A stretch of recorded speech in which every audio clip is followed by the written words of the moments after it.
Hello, welcome back. Today we're working on a Piccolo Monster Nero non-ba. Doesn't go. It's been sleeping for 4 years. No internal thoughts today. Sorry for my regular audience. Just wanted to get a little video out there, so I'm just going to talk about what you're seeing here. It's quite a nice little bike to work on, the old Monsters. Let's see. What year model was this one? I'll just check my records. Yeah, 2004. So I was told by this customer it hasn't run in 4 years. Just wanted to get it back up and going. Let's see if it'll run.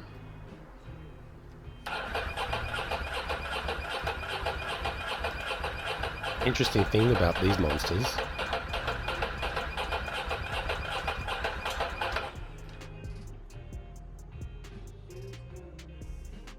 so yeah, I don't know if you caught it there. You can pause and rewind, but this particular model had a latching starter circuit, so you could just hit the start button and it will crank the engine until it knows that it's started.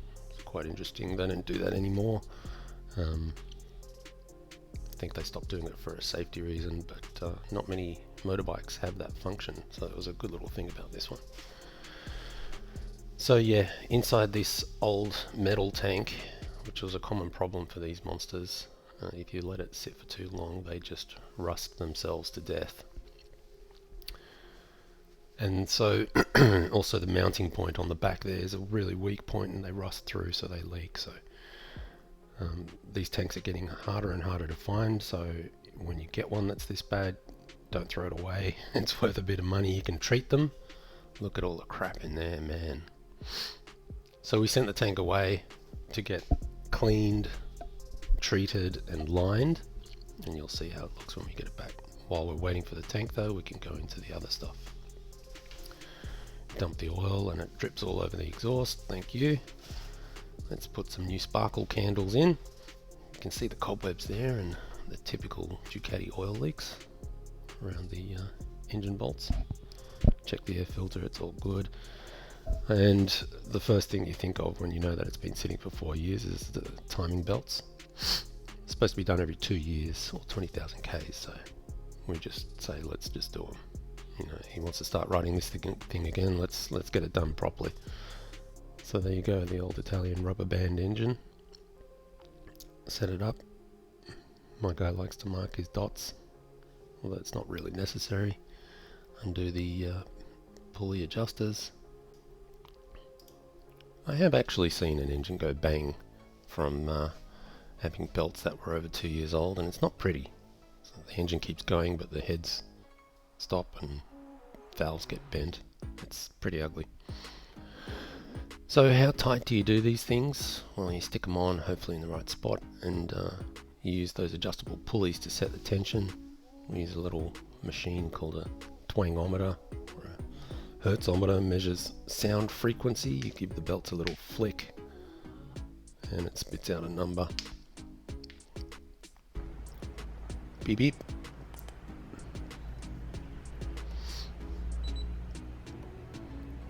Yeah, so it's measuring how quickly those belts are deflecting back and forth, and the higher the number, the tighter the belt. So you stick to spec, can't get it wrong. It's set by Ducati, so that's what we follow. And they do go better for it. If you leave timing belts loose, it affects the cam timing, advance or retard, so it is quite important to do. So let's stick some honey in it, and hopefully we get the tank back soon. Here we go. So that's the treatment that you can see. It's not the prettiest, but it works. So this tank will not rust for a long time, if at all. It's a pretty heavy duty chemical process. And now we play proctologist, getting the fuel pump back in. Obviously we changed the fuel pump. It had nothing. It was not moving at all. So Mr. Obstetrician is sticking his hand, trying to get the fuel pump in its little cradle right down the bottom of the tank.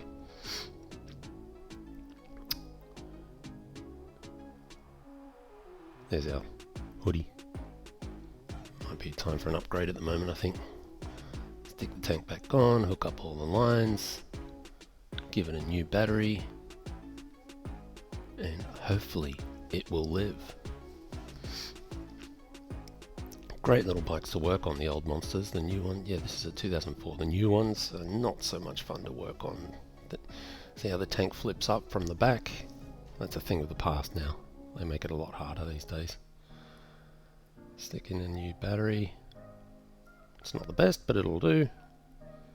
We were working on a budget with this one.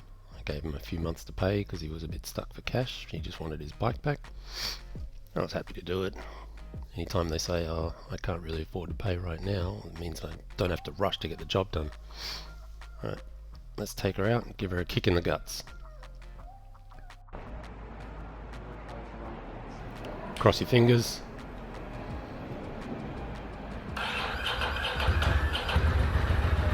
It lives. But it sounds like it's chugging on one cylinder. So I'm just feeling the exhaust to see if the front one is the one that's actually running.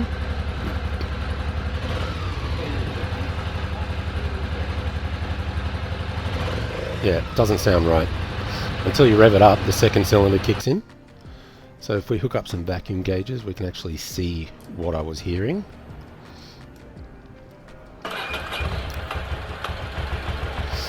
Yeah, there should be 2 lights. And it sounds like it's running a 1 cylinder. So slowly the other cylinder kicks in.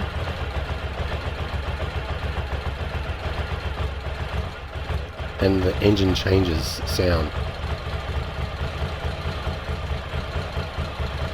And it sounds a lot better. And it looks like it's supposed to.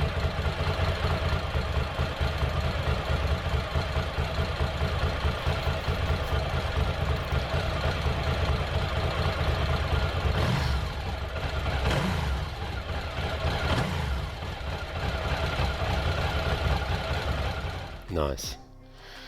So, why was it running on 1 cylinder? Well, we flushed the injectors just in case, but I just think it's been because it was sleeping for 4 years. It's like me, you know?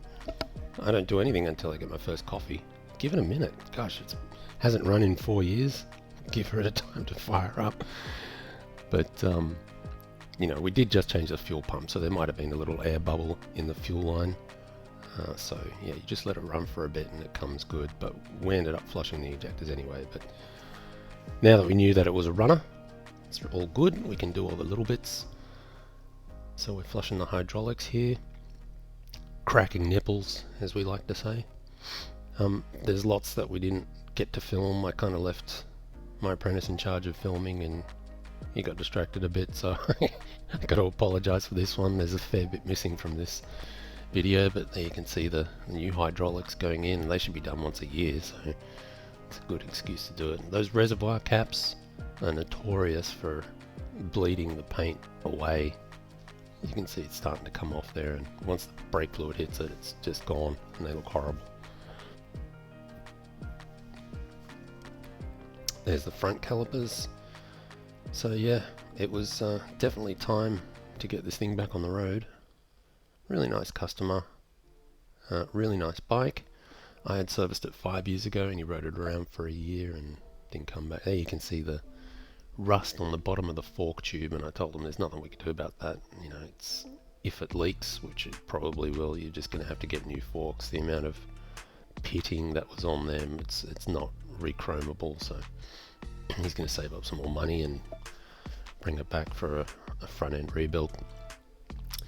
The gear lever felt a bit sticky, so we just give it some love here, even though that you can see there's a bronze bush inside that gear lever, and bronze has self-lubricating properties. We like to give it a bit of help with some grease and it goes a lot better for it. Same with the levers. You use them a lot, you don't realize how much you use them, but it works a lot better when they're lubricated. Really annoying pivot bolt nuts on those ones. They're a big 19mm thing. It's not really a nut, it's like a crushed washer with teeth on it. It's horrible. Alright, So without the stuff that we missed, it feels good. Looks sunny, but it was a cold day. Hit it.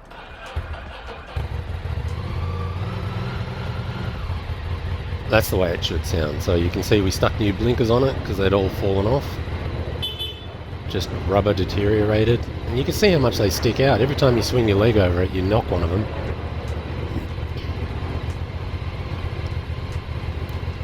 Just a really good looking bike. There's nothing special about them. They're just overall pleasing. Lovely shape to them. Twin exhaust. Simple aesthetic. Simple dash. Low seat height. So I've got a lot of female customers that like it, the older Monsters, because they've got a low seat height. This one's an M800, so it's got enough power. Really easy to ride, user friendly. Sound good, look good, really comfortable. Trying to get Cody out, but he's scared of when the bikes run. No, he didn't want to come, so I'm just waiting for Adrian. There he goes. Adrian likes to take his sweet ass time getting his gear on. That's okay, it gives the bike a chance to warm up. Keep in mind it hasn't been run for 4 years. Let's let the oil circulate before he gives it the beans.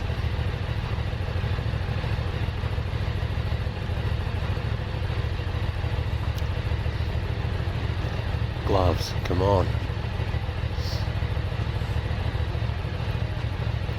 So we do take him on a proper road test. And I made sure it was registered and legal, and so it's just me taking the fast idle down. That should be enough. Check the mirrors, all good. Adios. Taking this sucker to Mexico.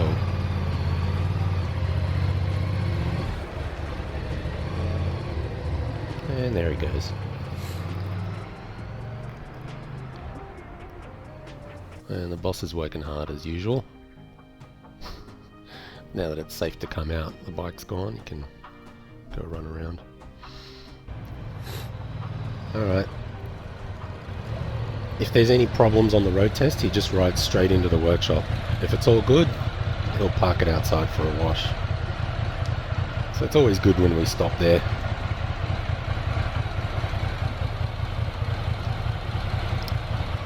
Look at that. No issues. It's outside, that's good. Time for the most satisfying part. So yeah, these older Monsters were so good to work on.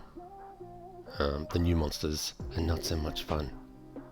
They look fantastic and go really nicely, but they're terrible to work on. These things are really open. You take the seat off, you pop up the tank, everything's there. Air filter, battery, computer, throttle bodies, it's all quite easy to work on. But these things are showing their age. You know, I can't believe it's 20 years old now. Like, this is a 20-year-old bike right now. It's 2004. And it's still... Well, this is a personal opinion, you know, but I think it stood the test of time. Round headlight, trellis frame, beautiful to look at. Just nice to see a hibernating bike live again, come into the sun so it can munch up the miles again. Sorry it's been a while, but I've been busy. I'll try to keep on top of these things. Thanks for watching, and there's definitely more to come. Peace.